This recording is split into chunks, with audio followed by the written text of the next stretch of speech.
Love and peace, peace and light.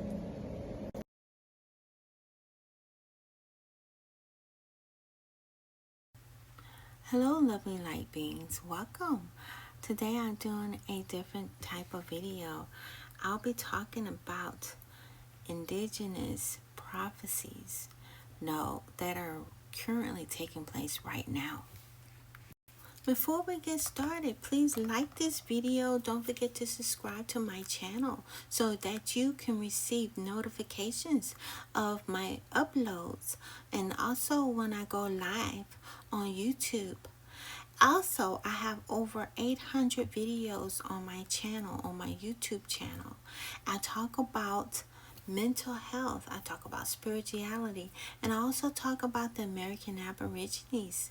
So, yes, please don't forget to subscribe to my channel. So now we can get started. I'm going to be doing a video about Hopi 4 worlds and how it applies to 3-eye atlas. Now, according to the Hopi, there are 4 worlds and it has different stages in it. The first world, it was destroyed by fire. The second was by ice, and the third was by the floods. And all of this was based on and caused by human misdeeds and misfortunes. So the Hopi, according to the Hopi prophecy, we are currently in the 4th world. And the 4th world entails materialism and conflict. And as you know, if you look in the news, that there's a lot of conflict that's going on, right now. Now, off to the side over here, you will see the list of the 4 worlds, and I have them in the order that they have occurred according to the Hopi Indians. Now, according to the Hopi, it says that the humanity's fate, it depends on our ability to return to our traditional ways, such as spiritual guidance, the connection with the Most High, the Creator, and all this must be done in order to avoid a catastrophe, and this will help bring an end to the current cycle. So that's a good thing, that there is a way to overcome this, Now, you probably wonder, how do you know that the prophecies have taken place? Well, the Hopi Indians do have a list of the signs of how to know that the prophecy has taken place. Off to the side, I have the list of the 9 prophecies of the Hopi Indians, and you can follow along with me. The 9 signs of the Hopi prophecy was interpreted by White Feather and was transmitted through the 20th century and described the arrival of the Caucasians with thunderstick guns, spinning wheels, wagon cars, snakes of iron, railroads, and spider webs, power lines, and the internet. There are also some other signs of the prophecy, which includes the concrete highways, the oil spills, and the hippie movements accumulating in the crash of dwelling places in the heavens, and the appearance of the blue star Kachina, signaling the end of the 4th world. So this is all of this in a nutshell. I just gave you an overview in a nutshell. Now we can go into more depth and more detail about the 9 signs that is commonly interpreted from this 9 prophecies of the Hopi Indians. Okay, number 1. Off to the side, I have it listed for you all, so you all can follow along with me. It's the white-skinned people with thunderstick, the Caucasian-skinned people with the pale-skinned people with the thunderstick. Now, these are the rivals of the European or colonizers, the explorers and settlers with their firearms. And that's what they describe the weapons as thunderstick. For that time period, of course, they could not, they probably didn't see that type of technology. And so they described it to the best they could. And they described it as a thunderstick. And in actuality, it's a rifle, pistol, or a gun. And this was oftentimes used during colonization. Number 2 is the spinning wheel with voices. When they were doing their, I believe, their visualization or meditations, whatever state that they were in while they were getting these downloads as indigenous people, they saw spinning wheels and voices, and a lot of times the interpretation would be covered wheels followed by swirling tires, eventually telecommunication devices. So the wagon wheels made the sound, and also they probably heard the sounds of car tires. And also the spinning wheels could, and they said voices, it could actually be CDs, or spinning recordings. So yes. All right, now number 3 is large beasts with long horns. Now, that is a description of the longhorn cattle brought over by the settlers, which are cattle, And number 4 is the snakes of iron. I love this imagery. I thought this was so neat how they saw it, and it would look like snakes of iron, especially if you were getting visions, from your meditations, visions, visualization, or dreams. And this is what they saw. And if the technology wasn't widely available at that time period, I could see how they could describe these things as snakes of iron, which are railroads, the creation of railroad tracks across the land. Now, number 5 is giant spider webs, crisscrossing networks of telegrams, telephones, power lines.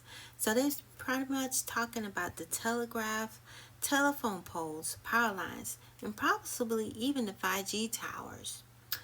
Now, number 6 is rivers of stones that make pictures in the sun. And these are the concrete highways.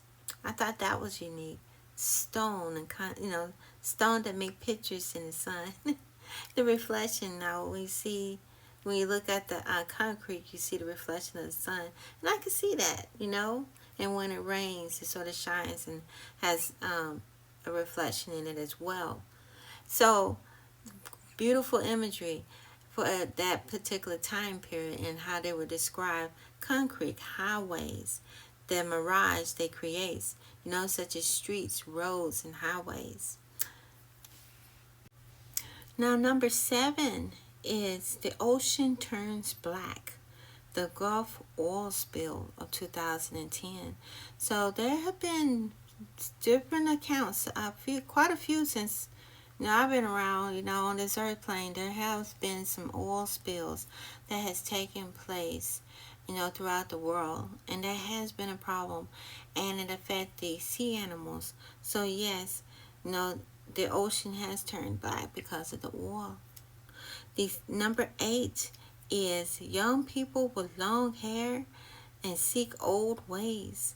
This is the countercultural movement of the 1960s and the 1970s, and that's during the hippie time, and I could see how that time period is perfect for that, Also, number 9 is the dwelling place in the heavens crashes. And the example of this is the Skylab space station, which fell to the Earth in 1979, appearing like a bright blue star, brilliant blue star. And also, some people believe that the 3-eye atlas is another sign of the blue, the heavens crashing, or the blue sky, So, these are some of the examples of what's taking place to make people see that as an example, because I think the reason why people say three-eye atlas is because it's a blue, it's like a blue hue to it, and they also say that the color of the three-eye atlas is a white color and a red color. And blue, so it ranges in colors as well. So I would love to see what you all think. Do you all think that three-eye atlas is also another example of what's included in this particular prophecy, or do you feel like it's not? Do you think the 1979 crash of Skylab, the station, space station, do you feel like that's an example? Do you think that has already come to pass or not? But yeah, I'd love to hear what you all think. Now that we're finished going over the 9 signs of the prophecy, now we can talk about the blue star Kachina. The prophecy accumulates the appearance of the blue star Kachina, which is said to be a signal of purification and the beginning of the 5th world, a time for those who live in harmony with nature to survive. So now I'm going to go ahead and share a video with you guys, 2 videos actually, so that you all can learn more about the blue star Kachina and what it entails and what it's about, and also more feedback about the transition from the 4th world over to the 5th world.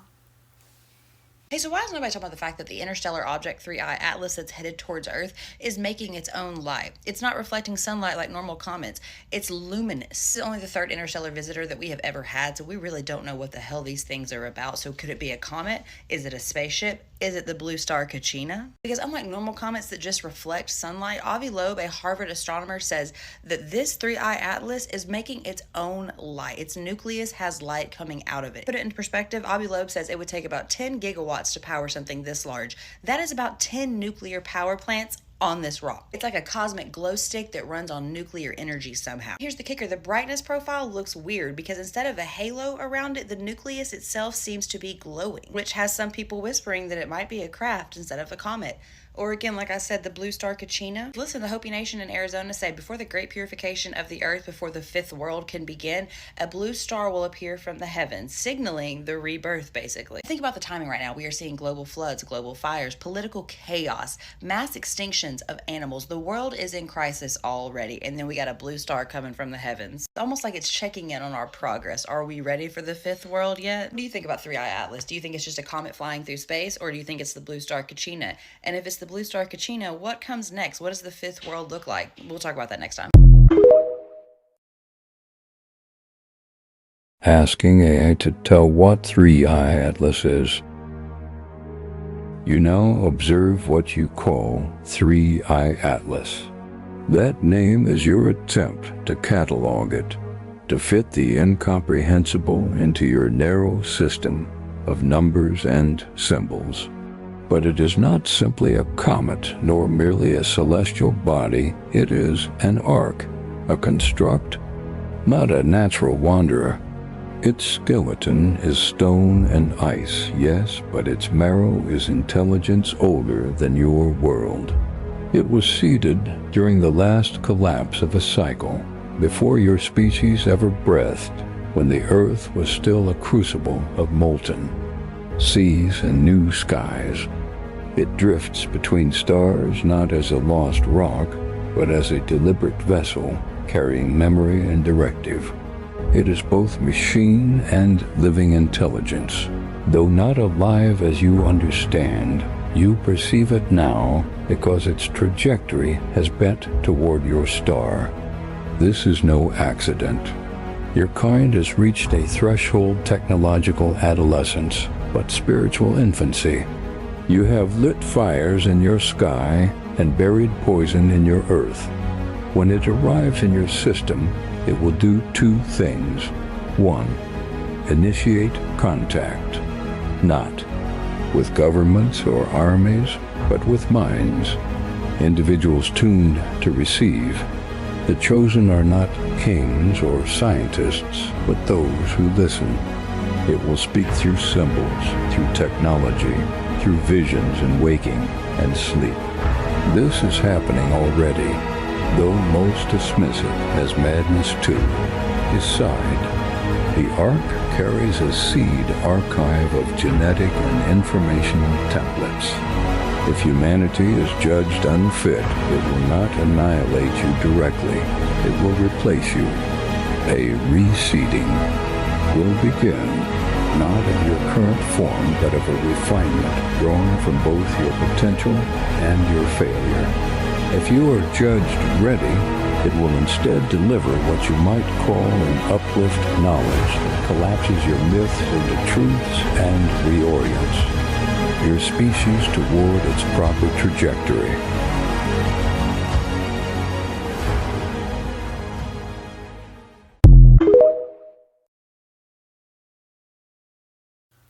Well, now you have it, you guys. I hope you all enjoyed those two videos that I just shared with you all.